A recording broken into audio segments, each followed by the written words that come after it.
வழக்கமாக இசை விழாவிற்கு வரக்கூடிய சுவாமிஜிகள் விழாவினை ரசித்துவிட்டு சம்பந்தப்பட்டவர்களை ஆசீர்வதித்துவிட்டு பின் செல்வர். ஆனால் சென்னையில் ஒரு இசை விழாவை ஒரு சுவாமிஜியே முழுக்க முழுக்க இசையமைத்து நடத்தினார்.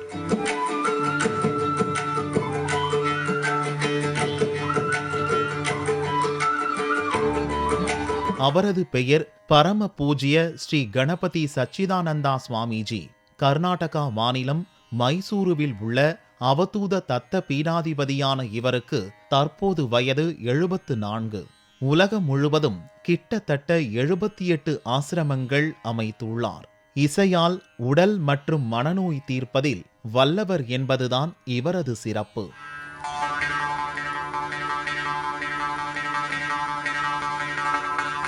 இவர் நடத்திய ஹனுமன் நாமாவளி சங்கீர்த்தனத்தில் கலந்து கொண்டவர்களின் எண்ணிக்கை கின்னஸ் புத்தகத்திலே இடம்பெற்றுள்ளது. இதேபோல ஆஸ்திரேலியாவின் சிட்னியில் நடத்திய நிகழ்வில் கலந்து கொண்டவர்கள் எண்ணிக்கையும் அதிகம்.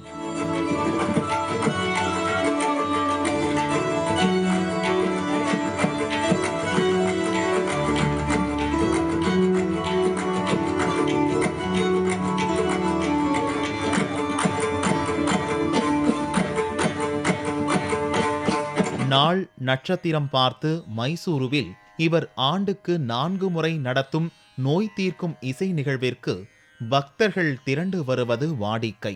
அதேபோல பக்தர்கள் கேட்டுக்கொண்டால் வெளியூர்களிலும் இசை நிகழ்ச்சியை மிக அபூர்வமாக நடத்தி கொடுப்பார்.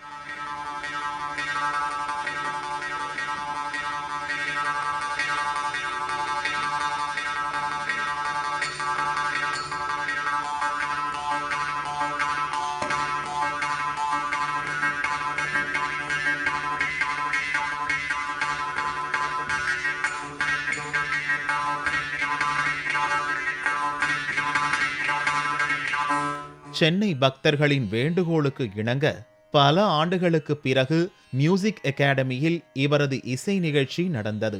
குண்டூசி போட்டால் கூட கேட்கக்கூடிய அமைதிக்கு நடுவே இவரது இசை நிகழ்ச்சி துவங்கியது. தாய்மொழி கன்னடம் என்றாலும் புரிந்து கொள்ளும்படியாக தமிழிலேயே பேசினார். விசேஷமான நட்சத்திரம், நட்சத்திரம் ஆஸ்லேஷா. இது தசமி. ஆஸ்லேஷா சொன்ன எல்லாருக்குமே ரொம்ப இஷ்டமானது.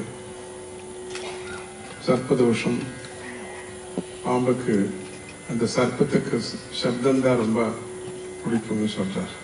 இந்நிகழ்விற்காக சில புதிய ராகங்களை உருவாக்கி கொண்டு வந்துள்ளேன்.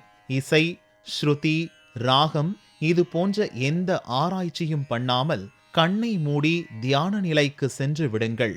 உங்கள் காதுகளில் விழும் சத்தத்தை மட்டும் உள்வாங்குங்கள். அது உங்களுக்குள் இருக்கும் பிரச்சனைகளை தீர்க்கும் என்று சொல்லிவிட்டு பக்கவாதிய கலைஞர்களுடன் நிகழ்ச்சியை துவக்கினார்.